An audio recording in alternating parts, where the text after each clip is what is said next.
이런 상황에서요, 민주당은요, 이 분당 위기뿐만이 아니라 이 공천 잡음까지 이어지고 있습니다. 당 내용이 계속 이어지고 있습니다.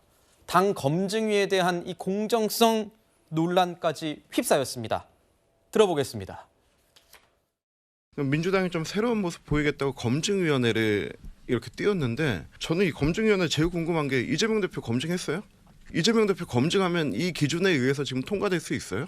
과거 음주운전부터 여배우와의 스캔들 문제, 친형 정신병원 강제 입원부터 해서 형수 쌍욕 문제, 그리고 지금 온 국민이 다 아는 그 사법 리스크 다 했는데, 이 기준으로 했을 때 이재명 대표가 과연 이걸 통과할 수 있는지, 통과하는지, 통과를 시킨다면 무슨 이유로 통과를 시키는지, 저는 그게 제일 궁금하거든요. 아하, 이승환 국민의힘 중랑을 당협위원장이 오늘 라디오쇼 정치 시그널, 채널A 라디오쇼 정치 시그널에 나와서 이재명 대표와 민주당을 향한 포격을 퍼부었습니다.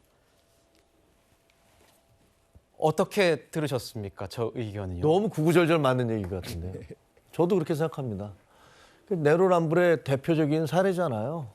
사실 지금 민주당에서 검증한다고 그러는데 그 검증에서 제일 먼저 부적격 탈락해야 될 분은 이재명 대표시죠. 그 중에서 지금까지 이재명 대표와 관련됐던 뭐 형수에 대한 쌍욕이라든가 막말, 그다음에 검사 사칭이라든가 음주운전 전력이라든가 뭐 지금 현재 재판받고 있는 것들을 빼놓고라도 그 수많은 것들을 만약에 들이댔을 때 그게 과연 통과시킬 수 있겠습니까? 저희 당에 오면은 그중에 하나만 해도 안 될 거예요. 근데 그 모든 것을 종합한 어떻게 보면 그런 백화점 같은 그런 문제점을 안고 계신 분이 당 대표시잖아요. 근데 그 당 대표를 모시고 있으면서 검증위원회를 만들어서 뭐 음주운전이라든가 무슨 뭐 무리를 익힌 발언이라든가 이런 것들로 사람들을 잘라내겠다라고 얘기하면 떨어진 사람들이 그것을 받아들일 리가 없지 않습니까? 여당의 이런 공세에 대해서 어떤 입장을 가지고 계십니까?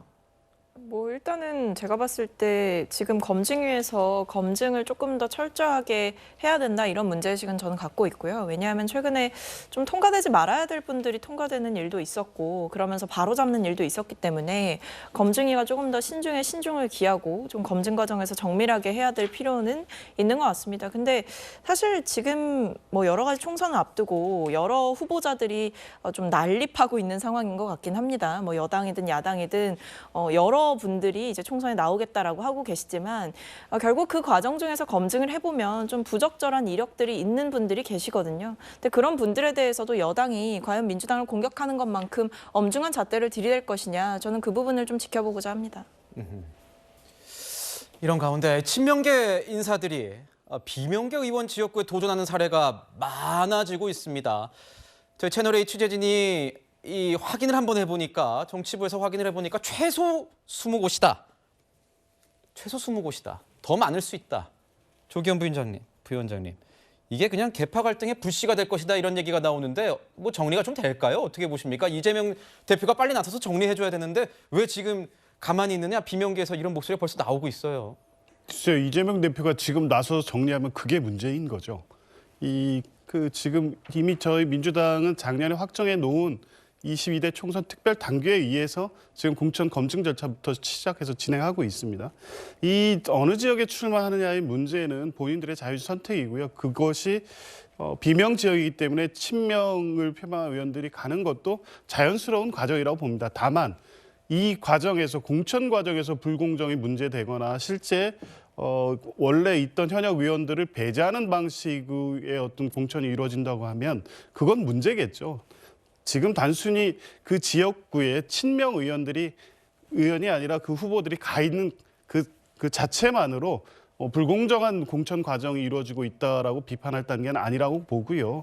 이 공천 과정에서 실제 이제 뭐 이 지역구 배제한다거나 그 가점을 주관하는 과정에서 형평에 문제가 생긴다거나 만약 경선 지역을 하지 않고 단수 공천을 해버린다거나 이런 정도의 상황이면 그 문제 제기를 받을 수 있겠지만 지금 단계에서 이재명 대표가 나서서 이런 상황을 정리할 수 있는 상황은 아니라고 보고요.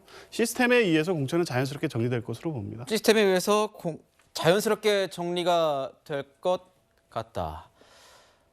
조만간 정치 개파색이 좀 덜한 원외 인사를 공관위원장으로 세워서 이 공천 문제를 좀 잠재울 것이다. 이런 전망들도 정치권에서 지금 나오고 있습니다. 이재명 대표가 어떤 결단을 내릴지 이번 슈퍼위크에 지켜보도록 하겠습니다.